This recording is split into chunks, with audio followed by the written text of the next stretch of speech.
the resurrection of Pakal in the afterworld. Royal scribes were ordered to draw a grid to accommodate 640 glyphs that would tell the story of Pakal's reign. Many Maya pyramids don't leave much textual record on them. The opposite is the case in the temple, the inscriptions. Everything about it, from these huge tablets on the summit to the information inside, proclaims that this is the final resting place of the founder of one of the great Maya dynasties. In 683, during Pakal's 68th year as king, the 12-year-old boy who grew to be one of the great Maya rulers died at the age of 80. He was covered in red cinnabar and adorned in lavish jewelry. A jade mask was placed over his face. Though the legacy of Pakal the Great would be hard to match, his son had been waiting on the sidelines for nearly 50 years. With the clock ticking, he would launch a series of building projects harnessing the laws of physics and Mother Nature. In 1985, Pakal's burial mask was stolen from a museum in Mexico. Fortunately, 4 years later, the mask was recovered. 684 AD. The mighty King Pakal has engineered Palenque to be one of the finest Maya capitals ever known. After 68 years on the throne, his body is buried in a tomb that rivals those built for the Egyptian pharaohs. Now it is up to his son to build upon his father's legacy and cement his own reign. His name was Khan Balam. Pakal was the founder of a dynasty, but his son was a great consolidator. He was someone that was going to make sure that that dynasty would continue. The 48-year-old king immediately threw himself into an ambitious three-pyramid complex that would stand as his own monument for the ages. He designed and constructed the cross group, one of the most intricate and beautiful groups of ceremonial temples ever constructed in the Maya world. These are his memorial, and they tower above the palace. They look down on the works of his father, and in some ways, I think they represent a statement of individuality, that he himself is going to leave his imprint on the city, just as his father did. He ordered his engineers to build three intricate structures: the Temple of the Cross, the Temple of the Foliated Cross, and the Temple of the Sun.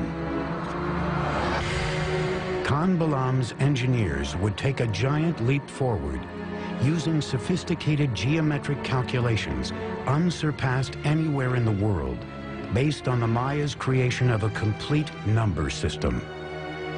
One of the many ways in which the Maya were ahead of their time was in their creation of what we would refer to as zero.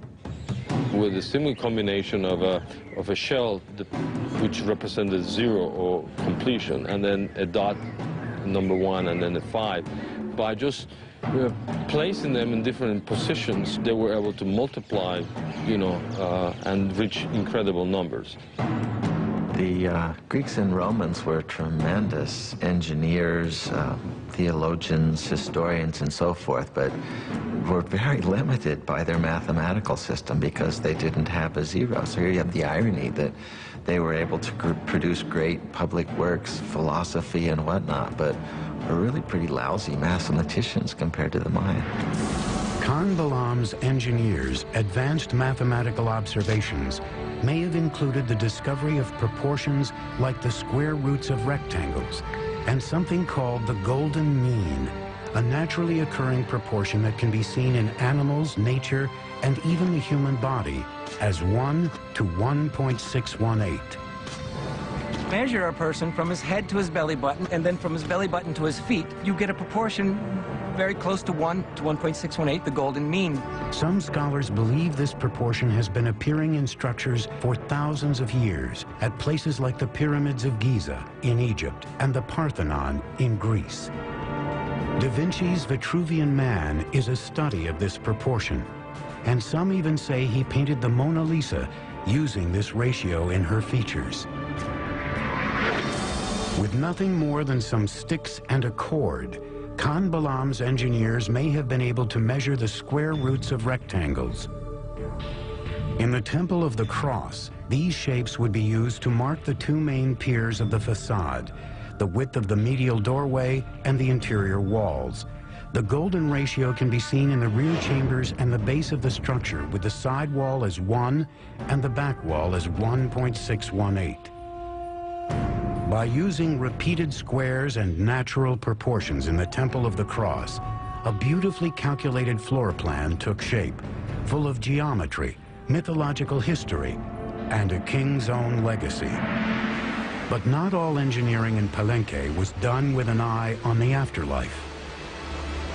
Palenque's engineers also had to focus on more practical needs.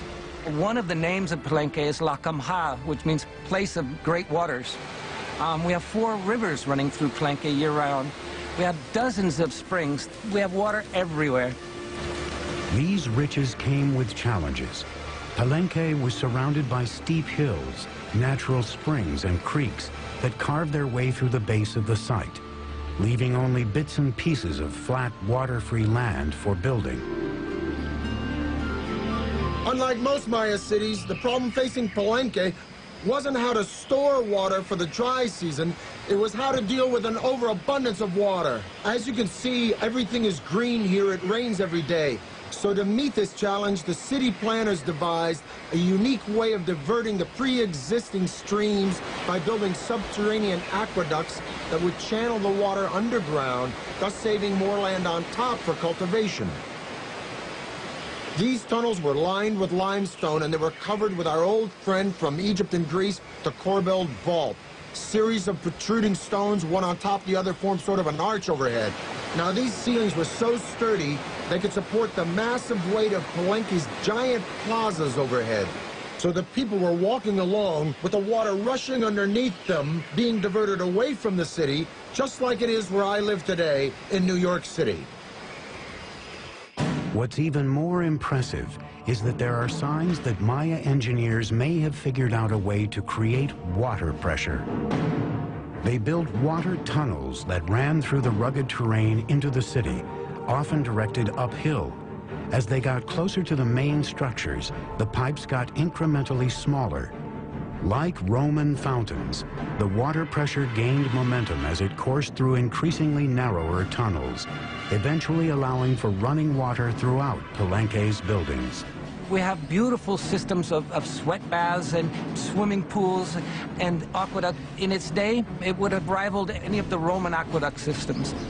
We don't see this use of water pressure anywhere else, and it doesn't appear again until the Spanish bring the technologies with them. Together, Khan Balaam and his father Pakal ruled Palenque for nearly 100 years, pushing Maya engineering to a level never seen before. The future seemed bright for this city on the rise.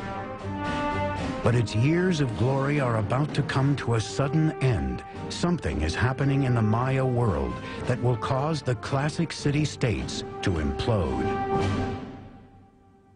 The Maya had developed the concept of zero by the 4th century AD, but the Europeans wouldn't understand the concept until 800 years later.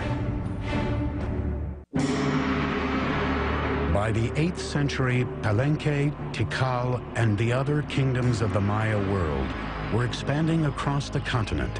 Tall pyramids, unparalleled city planning, and sumptuous royal palaces advertised the glory of the great kings.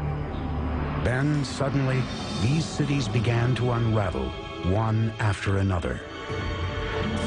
Royal sculptors stopped carving their monuments with historical information, and kings halted their construction projects. Maya civilization had plunged into darkness. It's not that the entire Maya lowlands is abandoned overnight. It's that, you know, one kingdom falls here and another one 10 years later falls over here, then another one over here. The causes of the Maya collapse remains a great debate among scholars. We're really talking about a society that was pushing itself to the limits. There is no one single explanation for this implosion, but scholars seem to believe that environmental catastrophe led to a full-blown meltdown for the Maya civilization. The soil